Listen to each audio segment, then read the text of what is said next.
जय श्री कृष्णा। माघ मास में श्रीमद् भागवत महापुराण की कथा 17वां अध्याय हम सब मिलके सुन रहे हैं। श्री कृष्ण भगवान ने की जय।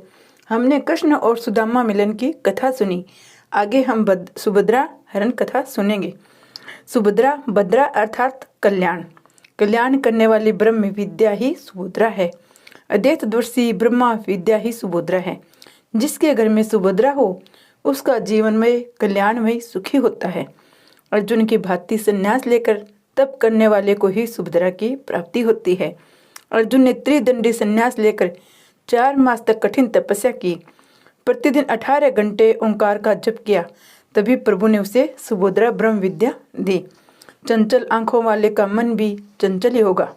सुस्वादु भोजन करने वाला भली भांति भजन नहीं कर पाएगा। ब्रह्म विद्या की प्राप्ति के लिए त्रिदंडी संन्यास बनना पड़ता है। प्रभु के लिए सर्वस्व का त्याग करना ही संन्यास है। सांसारिक सुखों का उपभोग करते हुए भक्ति करने वाले पर भगवान जल्दी कृपा नहीं करते। संसार सुख के त्यागी पर भगवान जल्दी प्रसन्न होते हैं। राजा परीक्षित ने पूछा, शब्द रूप वेद निराकार वेद का प्रतिपादन किस प्रकार होता है? सुखदेव जी ने वेद स्तुति की कथा सुनाई।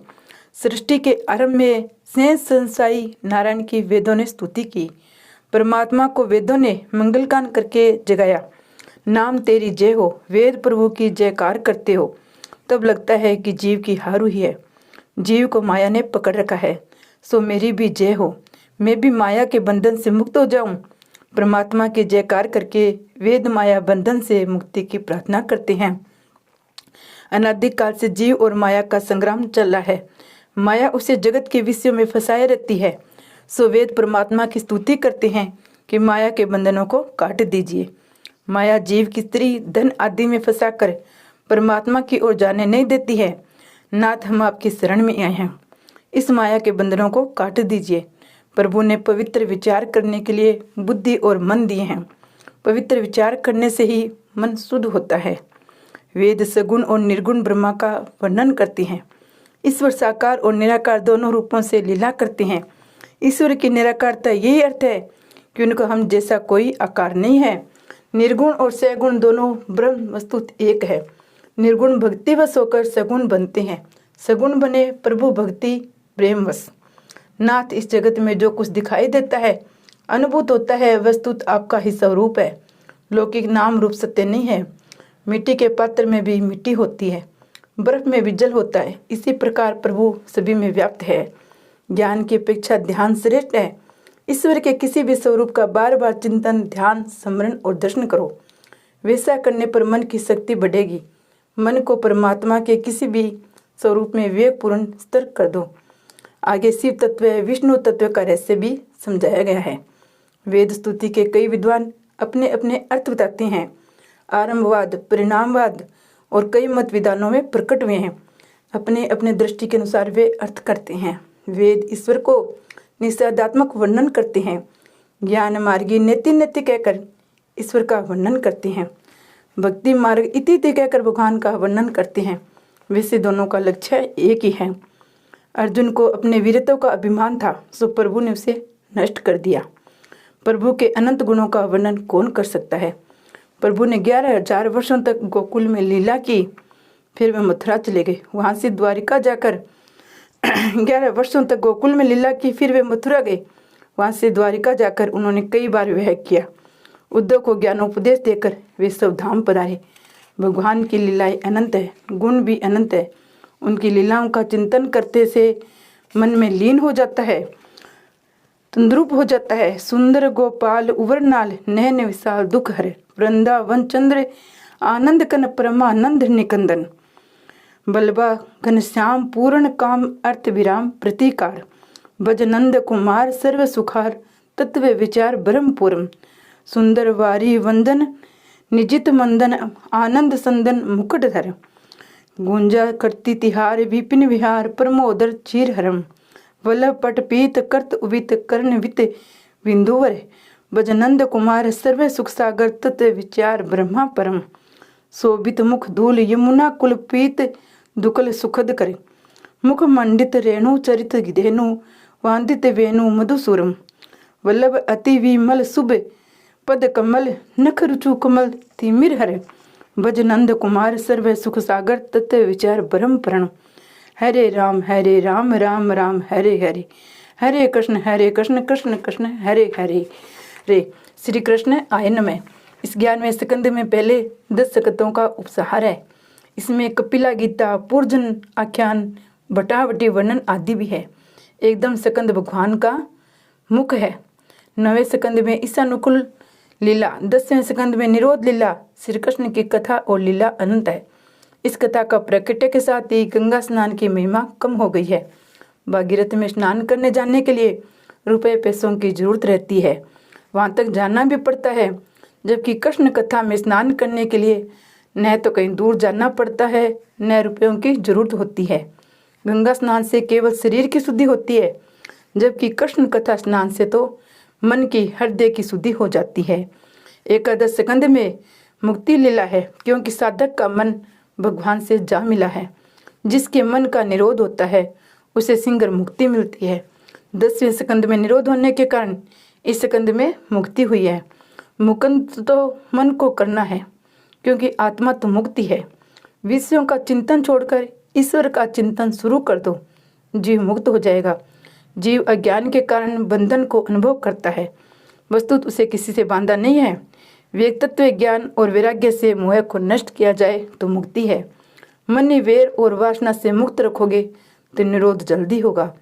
जिसका निरागढ़ दृढ़ हुआ हो उसे मुक्ति मिलती है। 11वें स्कंद का प्रथम अध्याय वैराग्य से संबंधित है। वैराग्य के बिना भक्ति नहीं हो पाती।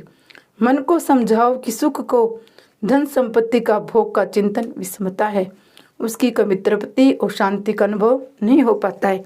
ईश्वर के चिंतन के बिना, पवित्र विचार आचार के बिना वैराग्य नहीं आ पाता। जब तक संसार के प्रत्येक विषय के प्रति वैराग्य न आए, शुद्ध भक्ति का आरंभ नहीं हो पाता है। सद असद का विचार करने से विवेक उत्पन्न होगा, वैराग्य भी। संसार के सभी जड़ पदार्थ दुख रूप और असत्य है, मात्र चेतना ही परमात्मा आनंद रूप सत्य है। निश्चय कर लो कि जगत के पदार्थ भ्रम मात्र है, दुखदायी है, क्षणिक है। विषयों का संयोग वैसे तो सुख देता है, किंतु उनका वियोग बड़ा दुखदायी है। भगवान का वैराग्य आने वाला है। जीव को जो वैराग्य होता तो वस्तु स्थिति की कटुता का भान होता है। जीवन में जब कोई झटका सा लगता है तो वैराग्य आता है। तुलसीदास अपने जवानी में पत्नी और बड़े आसक्त थे। एक बार पत्नी अपने मायके गई थी। तुलसीदास जी से विरह सहन न गया, ससुराल की ओर चल दिए। रात्रि का समय था, मूसलाधार वर्षा हो रही थी। नदी में जोरों की बाढ़ आई हुई थी। एक शव को लकड़ी का टुकड़ा मानकर उसी पर सवार होकर उन्होंने नदी पार कर ली। ससुराल के द्वार बंद थे। उन्होंने खिड़की में से अंदर जाना चाहा। एक सर्प लटक रहा था, उसको रस्सी मानकर ऊपर चढ़ गए। पत्नी के कमरे में पहुंचे। पत्नी ने पति के पराक्रम की बात सुनी तो उल्हावना देने लगी। जैसा प्रेम मेरो ऐसी हाड़चाम की देह से करते हो, उतना प्रेम यदि प्रभु के लिए करते, उनके लिए इतने कष्ट झेलते तो आपका उद्धार हो जाता। हाड़ मास की देह है मम, ताप पर इतनी प्रीति, तीसु आदि जो राम प्रति, अवै मिटे भो प्रीति। पत्नी के वचन सुनते ही तुलसी को जैसे एक धक्का सा लगा। उसके ज्ञान चक्षु खुल गए और उसी क्षण उन्होंने संसार त्याग किया। सारा जीवन रामचंद्र जी की सेवा में ही व्यतीत किया। भगवान को लग रहा था कि सब सांसारिक प्रवृत्तियां अब बांधा रूप बनती जा रही है। एक बार पिंडारक तीर्थ में विश्राम कर रहे साधुओं का मजाक उड़ाने की युक्ति यादव कुमारों ने की। उन्होंने शाम को नारी का वेश पहनाया और ऋषियों के पास ले जाकर उससे पूछा, हे महाराज, इस गर्भिणी नारी का पुत्र होगा या पुत्री? ऋषि जान गए कि सच्ची बात क्या है।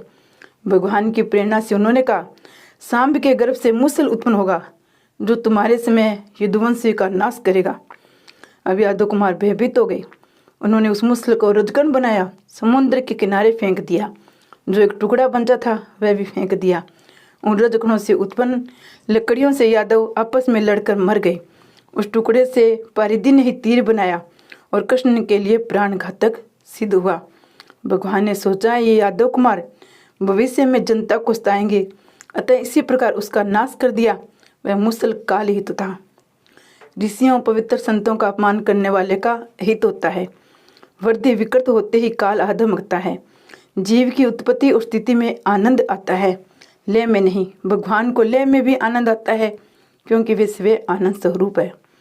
एक बार नारद जी वासुदेव के यहाँ पधारे तो उन्होंने नारद जी की विधिवत पूजा करके कहा, कृपया मुझे वह उपदेश दीजिए जिससे मैं जन्म मृत्यु रूप भयानक संसार को अनायास ही पार कर जाऊं।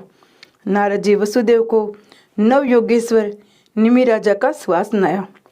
एक बार विधेयराज निमि के राजसभा में नव योगेश्वर पधारे तो राजा ने उनसे पूछा, परम कल्याण का स्वरूप कैसा है, उनका साधन क्या है, क्या मुझे भगवत धर्म का उपदेश करेंगे। आधे क्षण का सत्संग भी मनुष्य के लिए परम निधि बन सकता है। तुल्याम लवे नापी ने सर्व नापुन नवभम भगवत सदनिग्धा मर्त्याना किमु तासिस। भगवान ने आसक्त भक्तों का, संतों का क्षण भर संग का और सर्व की मोक्ष की तुलना में अधिक महत्वपूर्ण है, तो अन्य पदार्थों की चर्चा ही क्या है। योगेश्वर कहने लगे, राजन ध्यान से सुनो, श्री कृष्ण अंश ही है, जीव अंश है। कोई पूछेगा कि वे दोनों कब और कैसे विभक्त हुए, अज्ञान का आरंभ कब हुआ, ये कैसे कहा जा सकता है। अज्ञान का तो नाश करना है। जीव अंश ईश्वर अंश में मिलने पर ही सुख और शांति पा सकता है।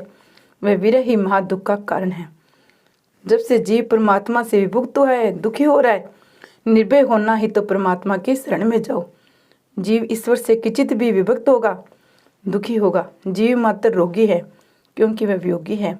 इस वियोग दुख को मिटाने के लिए उपाय क्या है? निश्चय करो तुम्हें ईश्वर से मिलाना है। ये शरीर तो मलिन है, इस शरीर के द्वारा ब्रह्म संबंध नहीं हो पाएगा। शरीर तो दुर्गंध युक्त है, अतः देव इससे दूर भागते हैं।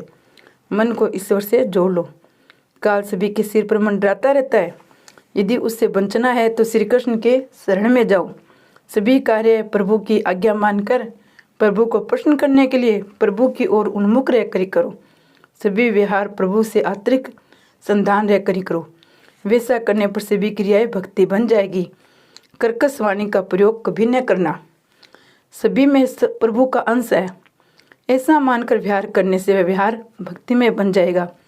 जड़ चेतन एक है, सभी जड़ चेतन ईश्वर में है, ऐसा मानने से पापों से बचा जाएगा। मन को शांति भी मिलेगी। सभी संत भी जीवन निभाने के लिए कोई न कोई कामकाज तो करते थे। सेना नायक ने सोचा कि वह लोगों के सिर से तो मेल उतारता है, किंतु अपने मन का मेल दूर नहीं करता है।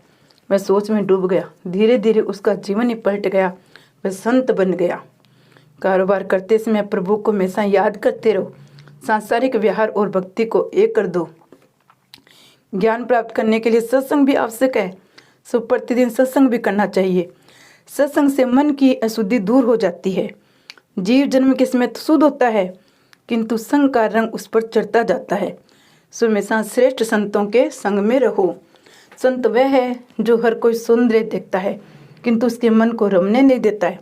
संत हमेशा प्रभु का ही स्मरण चिंतन करता है।